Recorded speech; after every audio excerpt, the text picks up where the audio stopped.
가기서는 증시 각도기. 안녕하십니까. 새로운 하루가 시작되었습니다. 요즘에 중국에서 공장 가동률이 많이 올라갔나요?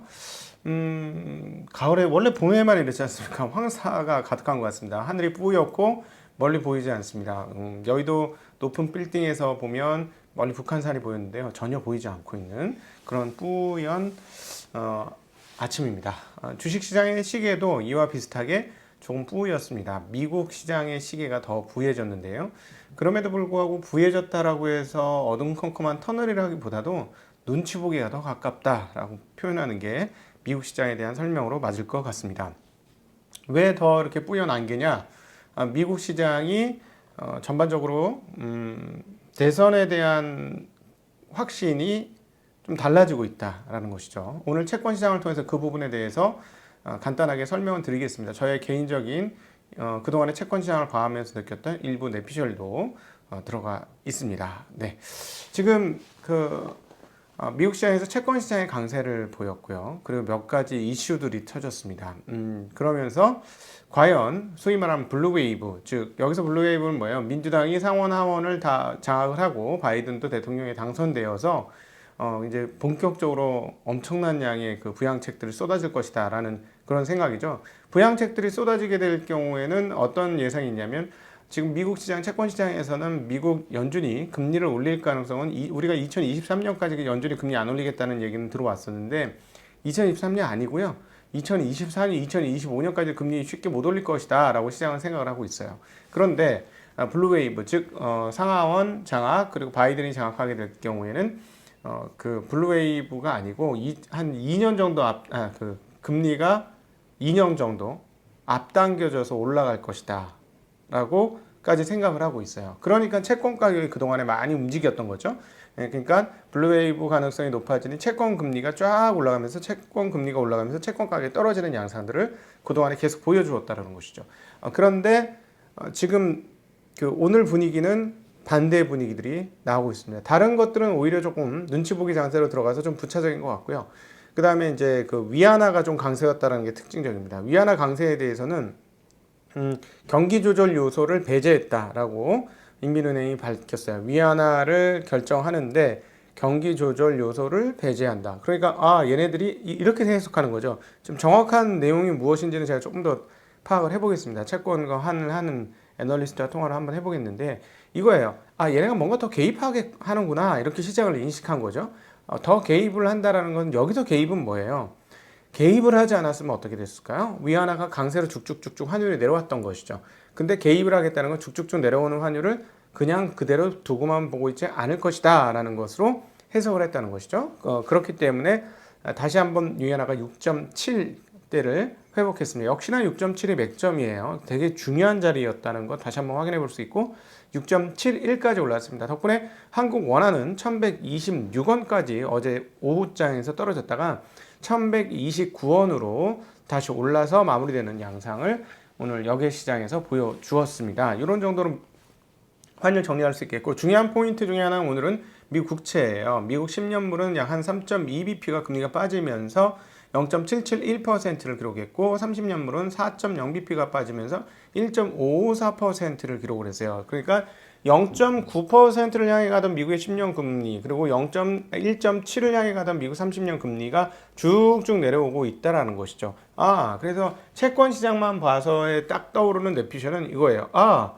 바이든 블루웨이브 가능성이 떨어졌구나 라고 느낄 수 있는 것이죠. 충분히. 왜냐하면 앞서 잠깐 설명을 드렸잖아요. 바이든이 됐을 때 부양책이 엄청나게 나올 것이고 부양책이 엄청나게 나올 것이면 그것은 어디서 돈을 자금 조달한다? 국채시장에서 채권 발행을 통해서 자금을 조달할 것이다 라고 충분히 예상할 수 있기 때문에 국채 공급 물량이 많아지면 어떻게 돼요? 금리가 올라가겠죠. 왜? 국채 파는 사람이 엄청나게 많은 거야. 엄청나게 많으면 살 사람이 어제도 팔았는데 오늘도 팔아? 그리고 내일도 팔 거 아니야. 그러면 나는 금리 더 안 주면 안 살 건데? 이렇게 되지 않겠어요? 그죠?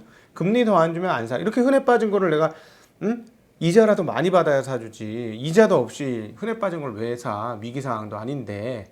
그리고 앞으로 더 많이 발행될 건데. 그죠? 채권 시장에 참여하는 사람들은 당연히 이렇게 생각해 볼 수 있을 거예요. 그래서, 최근 며칠간, 최근의 흐름을 보면 트럼프가 그 입원하면서부터 블루웨이브가 빵 하고 높아졌다가 잘잘잘잘잘 흘러내리고 있죠. 잘잘잘잘잘 흘러내리고 있어요. 그러니까 자 보세요. 채권 시장의 어떤 흐름. 그 입원하고 나서 쫙 금리 치솟았다가 계속 치솟았다가 계속 줄줄줄줄줄 흘러내리고 어느 이상으로 흘러내리니까 이게 톡 하고 꺾이는 양상을 보여준 거죠. 지난 주말부터 그런 양상을 보여주고 있습니다. 네, 그러니까 어쨌든 이번 미국 대선은 굉장한 박빙이 될 것이다. 일주일 전까지만 해도 게임 끝날 것 같았는데 굉장히 박빙이 될 것이다 라고 보여지고, 여기에 오늘 한 가지 뉴스가 더 들어왔습니다. 어떤 뉴스냐면 미국 연방법원에서 판결을 낸 그 방침을 정했는데요. 우편 투표 개표 시간을 연장할 수 없다. 선거 당일날로 고정한다. 투표 당일날, 죄송해요. 투표 당일날로 우편도 다 까야 된다. 그 다음날 까는 건 소용없다 라고 얘기했어요. 자, 그럼 뭐예요? 누가 우편 투표를 훨씬 많이 했어요? 지금 우편 투표가 이미 지난번 선거의 절반을 훨씬 사전 투표 절반을 넘었다고 지금 소식이 들려오는데, 그중에 우편 투표 상당히 많은데, 우편 찢어서 펼치려면 시간 많이 걸릴 거 아니에요. 그럼 이게 엄청 많으면 어떡해? 우리나라처럼 전자개표가 아니지 않습니까? 전자개표가 아니고 거기 사람들도 우르르 몰려서 해야 되는데 그 인원이 얼마나 될 건지도 잘 모르겠고 지금 저희 입장에서. 근데 만약에 자르고 피고 확인하고 하는데 이만큼 쌓여있는데 다 못했어, 시간 안에. 그럼 그 우편 투표는 어떻게 되는 거죠? 무효표 되는 거잖아요. 근데 거기 누가 많아? 당연히 지금 현재 상황으로 보면 누가 많아? 민주당이 훨씬 많아.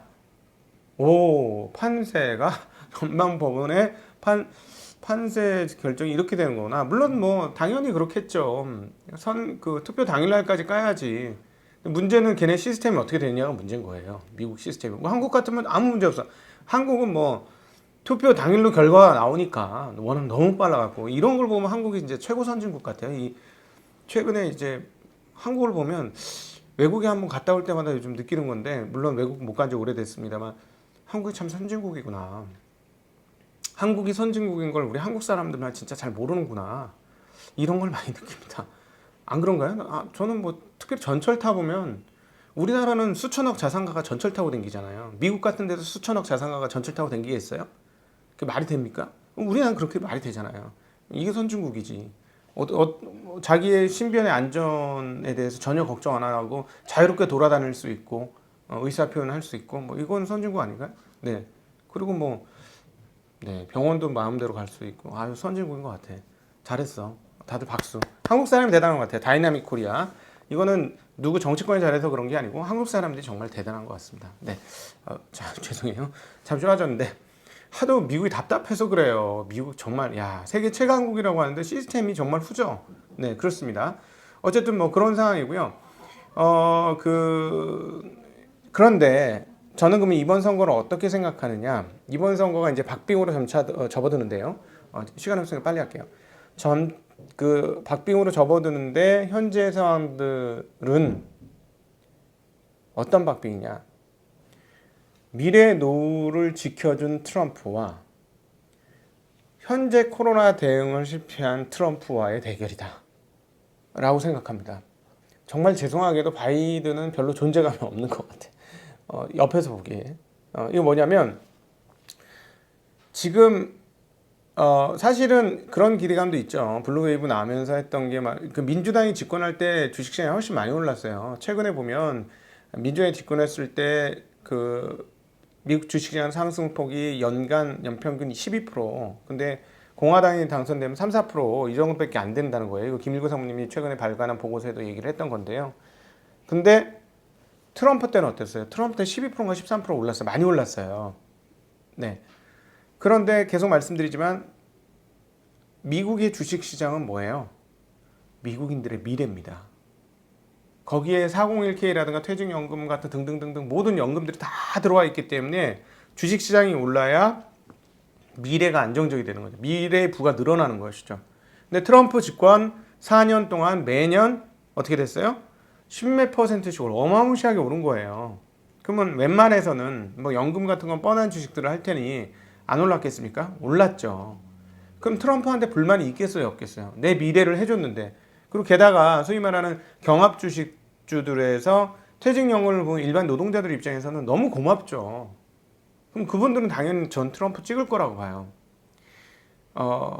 사람이 먹기 위해 사냐 살기 위해 먹냐 막 이런 얘기가 있고 그게 좋으냐 먹고 사는 게 가장 중요하냐라고 생각하실 수 있는데 일반적인 톤에서 먹고 사는 게 중요합니다. 정말로. 네.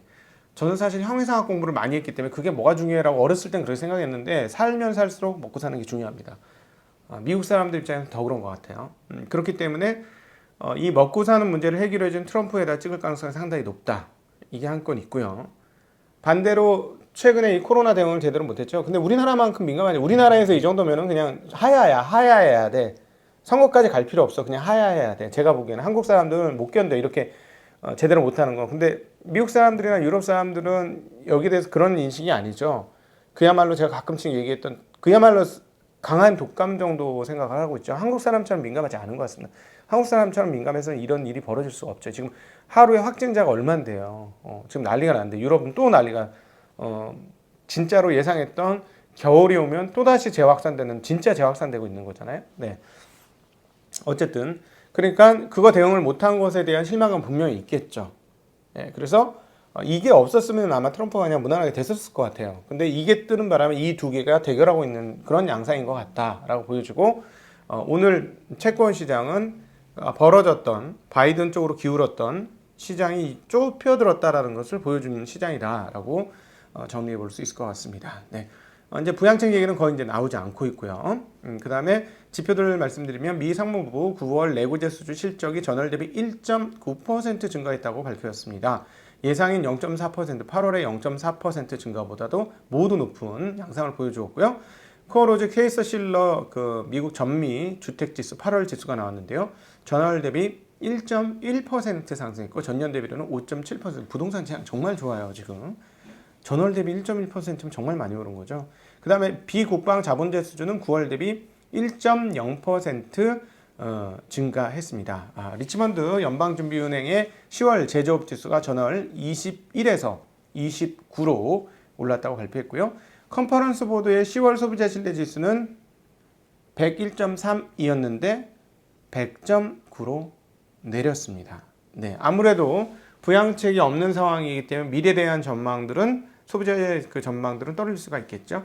기업 뉴스 중에 제일 큰 거는 이제 확정이 됐습니다. AMD가 자일링스를 인수하겠다고 확정이 되었고 덕분에 자일링스는 8.5% 급등, 거의 폭등을 했고 반면에 AMD는 4% 하락을 했습니다. 인텔도 더불어서 같이 하락을 했고요. 마이크로소프트가 실적을 발표했는데 예상을 상회하고 있고 오늘 빅테크들은 아마 실적에 대한 기대감들이 고조되고 있는 것 같습니다. 덕분에 빅테크들이 올라서 나스닥은 올랐고 나머지 산업재나 이런 일반적인 주식들이 약세를 보인 전통 주식들을 보인 다우는 떨어졌습니다. 다우는 0.8% 떨어져서 27,463, S&P 500은 0.3%, 그러니까 0.3%니까 그러니까 계속 말씀드리지만 이 코로나 때문에 빠진다는 얘기는 미국은 아니에요. 유럽은 맞아. 유럽은 그것 때문에 셧다운을 하니까. 코로나 자체 때문이 아니고 코로나로 인한 셧다운이 어느 정도가 되느냐가 금융시장에 영향을 미치는데 유럽 같은 경우는 셧다운을 지금 막 하고 있잖아요. 스페인, 이탈리아, 지금 프랑스 다 난리잖아요. 그러니까 완전히 많이 빠져요. 네. 독일은 0.9% 빠졌고 영국은 1.09%, 프랑스는 1.77%, 유로스탁스 1.12%다 많이 빠져. 어제도 많이 빠졌잖아요. 이 코로나 영향이 유럽은 분명히 있는 것이죠. 근데 미국에 보면 미국 지표들은 이게 코로나 영향이라면 나스닥 0.64% 올라가면서 11,431을 기록했는데 이게 말이 되나요? 말이 안 되는 것 같아요. 러셀 2000은 0.76% 떨어지면서 1592를 기록을 했습니다. 달러 지수 93.09로 어제보다 소폭 약세, 유로 달러 1.178, 엔이 104.49로 엔이 오늘은 가장 강세 자리에 위치해 있습니다. 달러 원은 위에나가 소폭 약세로 접어들면서 역시나 소폭 약세인데 그럼에도 지금 최강세예요. 왜냐하면 위안은 6.7이었는데 지난번 6.7일 때 우리는 1130원대였거든. 근데 우리는 지금 1129원 55전을 하고 있고 달러 위안은 6.713으로 더 환율이 올라 위안화 약세가 되었습니다. 말씀드렸던 대로 미국 10년물은 3.2bp 떨어져서 0.771, 30년물은 4.0bp 떨어져서 1.54%를 기록하고 있고 달러가 약세가 되자 금값은 소폭으로는 1909.70달러, WTI는 지금 멕시코만의 폭풍이 있어가지고 가격이 올랐다가 다시 슬그머니 내려가지고 지금 38.98 $6,790달러입니다. 구리값은 0.2% 오른 $6,790. 그리고 보베스파는 브라질 보베스파는 1.4% 하락을 했습니다. 필라델피아 반도체 지수 0.33% 떨어졌고요. 나스닥 바이오는 0.5% 상승을 했습니다. 애플 1.35% 많이 올랐어요. 빅테크 기업들. 아마존은 무려 2.47% 많이 올랐어요. 마이크로소프트 1.5%, 구글 0.9%, 페이스북은 2.2% 올라가면서 빅테크 5들이 모두 다 큰 폭으로 이 정도면 올랐다라고 볼 수 있겠습니다. 인텔은 2.3% 떨어졌고 퀄컴 0.23% 하락, 마이크론 테크놀로지 0.35% 하락, AMD 4.0 하락, 엔비디아는 1.9 상승, 테슬라 1.0 상승, 넷플릭스 0.1 상승, 웰스파고는 3.88% 많이 떨어졌고요. 버크셔 0.77% 하락, 알리바바는 3.35% 상승했습니다. 산업재는 2.18% 떨어졌고 금융은 1.91% 하락, 에너지는 1.38% 하락, 부동산은 1.24% 하락한 가운데 기술주만이 0.52%, 그러니까 빅테크가 나스닥 지수를 올렸다라고 정리해 볼 수가 있겠습니다. 네, 오늘 벌써 이제 주중 중반으로 넘어갔고요. 네, 시간 정말 잘 갑니다. 10월달 너무너무 잘 갔습니다. 다음부터는 11월부터는 시간이 안 갈 수도 있어요. 네, 휴일이 없습니다. 크리스마스 때까지는 휴일은 안녕 하는 상황이에요. 자, 오늘 하루 한국 시장 어떨까요? 저는 이런 거 절대 믿지 않지만 오늘은 좀 불구스레한 그 넥타이를 한번 매봤습니다. 사실은 그냥 우리 자체적으로 그 신용이 많이 늘었고 수급이 좀 꼬여가지고 이제 떨어지는 것은 맞는데 뭐 미국 시장으로 영향을 받아서 떨어진다 이건 또 좀 아니고 그다음 유럽 영향을 받아서 뭐 코로나 때 빠진다 한국은 좀 다른 얘기잖아요. 네, 이번엔 다르잖아요. 네. 한국은 좀 정말 달라요. 근데 어쨌든 지금 수급은 좀 꼬여 있는 것 같습니다. 수급이 어떻게 풀릴지. 그리고 외국인들은 어제 상당히 세게 들어왔어요. 자, 외국인들 제가 이제 계속 이 정도면 외국인들 많이 들어와야 되는데 하고 그동안 안 들어왔는데 어제 많이 들어왔는데 오늘도 한번 지켜보도록 하겠습니다. 다 오늘 다 그 건강에 잘 좋은 즐거운 하루 보내시기를 빌고요. 항상 여러분들 옆에 함께 있는 증시각도의 팁이 되겠습니다. 알람 설정하시면 저희가 떴을 때 보실 수 있고요. 저희가 생방송을 하기는 지금 영예 부족하고 10만이 안 됐잖아. 그래서 생방송은 안 할 거고 그리고 주변 분들 중에 고민하고 걱정하고 있는 분들 그리고 마음이 흔들려서 그 패대기 치고 싶으신 분들한테는 우리 증시각도의 TV가 좋은 치료약입니다. 그래서 그런 분들한테는 소개를 해주셔도 좋을 것 같고 우리 도기마을 분들은 다른 TV에 비해서 우리 도기마을에 계신 분들 증시각도의 TV에 계신 분들은 수익률이 훨씬 좋을 것이다. 그렇게 우리가 가도록 할 것이다. 결심했으니까 그런 사람들의 모임이니까 네, 항상 냉철하게 네, 이성적으로 모든 걸 생각하고 판단하고 가는 저희의 증시각도의 TV 시청자분들과 투자자분들, 도기마을 분들 되기를 기원합니다. 오늘 하루도 건강하게 보내십시오. 인사드립니다. 안녕.